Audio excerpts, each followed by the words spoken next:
Mainit po at mapagpalang gabi po sa bawat isa. Ah, Nadako na po tayo sa pinakamahalagang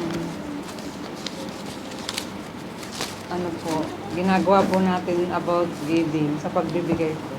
Bago po tayo magkaloob, basahin ko muna po yung Kawikaan 3 verse 5 until 10 hanggang 10. Tumiwala ka sa Panginoon ng buong puso mo at kaluluwa at huwag kang manalig sa iyong sariling kaunawaan. Kilalanin mo siya sa lahat ng iyong mga lakad at kanyang ikukuha ng iyong mga landas. Idadirect ang iyong mga landas. Huwag kang magpakapanta sa iyong sariling mga mata. Matakot ka sa Panginoon at humiwalay sa kasamaan. Magiging kagalingan sa iyong puso at utak sa iyong mga buto.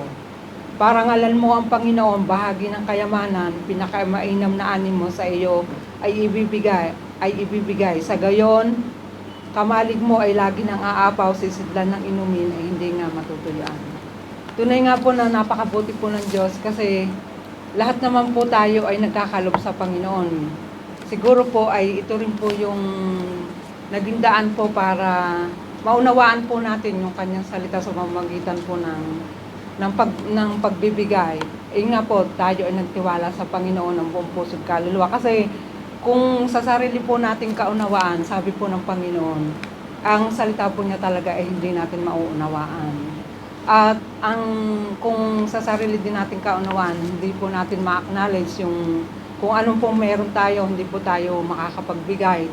Iisipin po natin, pinaghirapan ko naman to, hindi naman to sa sarili ko naman lakas, ganun. Hindi po natin may acknowledge po talaga yung Panginoon kung magtitiwala po tayo talaga sa sarili nating kaunawaan. Napakabuti po ng Diyos kasi lagi pong inire-remind sa atin na lagi pong alalahanin at kilalanin daw po siya sa lahat ng ating lakad. At yung ating lakad ay kanyang itutumpak yung ating patutunguhan. At huwag din po tayong magpakapantas, ibig sabihin, magtiwala sa ating mga nakikita. Minsan sa buhay natin, bilang isang Kristiyano, nakikita natin na hindi naman sila ay yung unbeliever din naman nagkakalo, pero sila yung pinagpapala.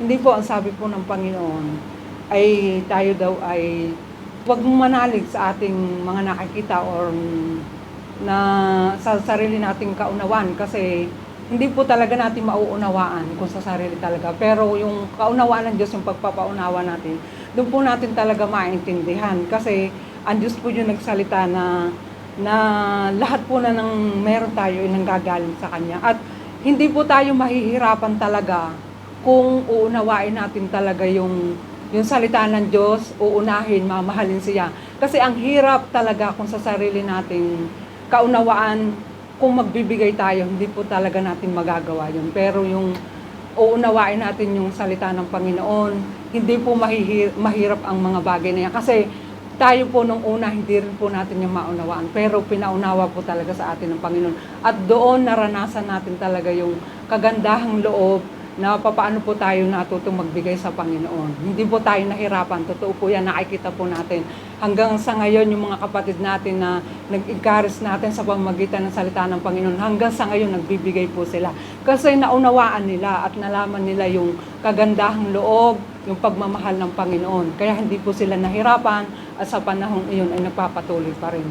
Kaya nga po, i-honor po natin, isa din yung honor sa Panginoon kapag tayo nagbibigay. Ibig sabihin, pinagpapala tayo dahil sumusunod po talaga tayo sa Kanya at saka inuunawa po natin yung salita niya. Kaya po, nararanasan din po natin yung pagpapala at yun po, napapagpala din po yung mga tao na napagkakalooban natin kasi doon po naunawaan natin yung salita ng Panginoon. Kaya po napapaabot din po yung mga pagpapala sa ibang tao. Katulad po na yung pag-abot na yan. Diba? Kung hindi natin naunawaan na kung paano tumulong, paano mabot ng tao sa pamamagitan ng salita niya, hindi rin po natin yan maaabot yung mga tao na nangangailangan. Kaya po, napakabuti po ng Diyos sa salita po niya. Doon po na talaga natin maunawaan. At pagdating po sa pagbibigay, ay tunay nga po ang sabi ng Panginoon, hindi tayo matutuyuan lalo na yung ating inuman, yung sisigla ng inuman, hindi po matutuyan at hindi tayo pagkukulangin ng ating Panginoon kung talaga kung tayo magbibigay sa amin. Purihin po ang Panginoon kasi nagpapatuloy po tayo sa pagbibigay sa amin. Manalangin po tayo. Hallelujah Lord, maraming pong salamat sa iyong patuloy na pagkakaloob po sa amin ng lahat, yung pong kaligtasan, yung buhay, yung hininga po namin sa araw-araw, tunay nga po na galing sa inyo po Panginoon. Salamat din po sa patuloy na pag-iingat, pagkalinga po Panginoon, at tunay na pagtuturo po lagi sa amin about giving po Panginoon. Tunay nga po na ang kagandahang loob mo po Panginoon ang nararanasan po namin. At sa pamamagitan nga po ng iyong salita ay patuloy mo nga po kami binibigyan ng kaunawaan kung paano ka po namin bigyan, mahalin at unawain po yung iyong salita Panginoon. Napakabuti mo po Panginoon. Salamat po sa iyong kabutihang patuloy po na pinararanas mo po sa amin. Salamat din po sa pagpapala na patuloy po na nanggagaling sa inyo kung paano po kami patuloy na nakakapagbigay sa inyo po Panginoon. Dalangin din po namin Ama, naturuan niyo rin po yung mga kapatid po namin hanggang sa oras na ito po Panginoon, ay hindi pa po nila nauunawaan yung iyong kagandahang loob at ang iyong pagbibigay po sa amin sa bawat buhay po nila po Panginoon. Hipuin niyo po yung puso nila po Panginoon na maunawaan nga po yung ganitong salita niyo po Panginoon about giving po Panginoon dahil you are generous po, generous God po Panginoon sa mga buhay namin.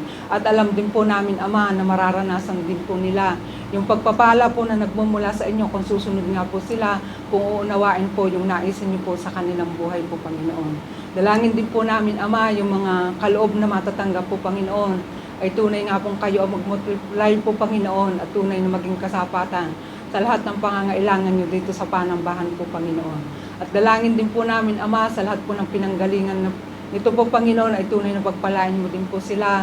Yung mga trabaho po namin po Panginoon, yung mga resources na pinagmulan po ng pagpapala ay tunay nga po kayo mag-extend po Panginoon, mag-expand po Panginoon at magbigay po ng maayos na kalusugan sa aming mga employer, protection po Panginoon at tunay na kaligtasan po sa kanilang mga buhay. Tunay nga po Ama na ibinabalik po namin ang pinakamataas na papuri, pasasalamat at lahat ng parangal sa iyong pangalan ng Diyos.